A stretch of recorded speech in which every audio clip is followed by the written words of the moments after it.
अच्छा से एक सवाल ही आया कि मैच्योरिटी और एज डायरेक्टली प्रोपोर्शनल है आपस में, मतलब कोरिलेशन है दोनों के बीच में या नहीं?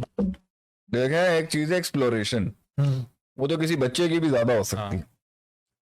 मेच्योरिटी इज कि आप अपने उस इल्म के साथ जो आपने हासिल किया हुआ है, आप सबसे बेस्ट नतीजा कैसे निकाल सकते हैं।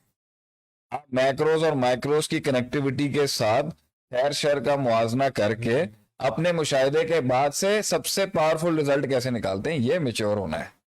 आपको ये पता होता है कि आपने given resources, maturity exploration is मुशाहिदा है, उस मुशाहिदे से वो डेरिवेटिव्स निकालना, वो एक्सट्रैक्शन निकालना, वो इस्तखराज करना जिससे सबसे पावरफुल रिजल्ट्स निकाले जा सकें, ये मेच्योरिटी है। दैट मींस कि मेच्योरिटी तो हर आदमी को पता होता है बहुत सी चीजों का, लेकिन वो उस पता होने से बहुत कुछ अच्छा नहीं निकाल सकता।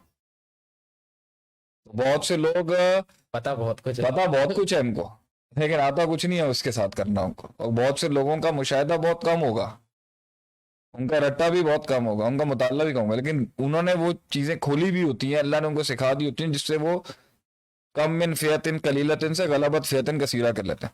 और कितने ही आपको मिलेंगे रट्टे लगा लगा के बैठे होंगे, इबारतों की इबारतें हिफज होंगी, लेकिन आंधा कख नहीं है उन्होंने। लेकिन अगर से एक्सप्लोरेशन थोड़ा सा अर्ली एज में या मतलब कम ड्यूरेशन ऑफ टाइम में अगर वो एक्सप्लोरेशन आ जाए तो पूरा कुरान पढ़ने के बाद भी एक आदमी को वाल ही नहीं आया रिलेशनशिप्स हैंडल करने का, तो क्या सीखा उसने, क्या सीखा उसने? बहुत सब्जेक्टिव हुआ इसका मतलब। हाँ, मतलब अगर पूरा कुरान से गुजर गया मगर उसको रिलेशनशिप मैनेजमेंट ही नहीं आई, वो अल्लाह के मैसेज में से ये डिकोड ही नहीं कर सका कि अल्लाह ने फितरतन दुनिया को कैसे चलाने के। एक बंदा उसको हर जगह गुस्सा ही आ जाता है,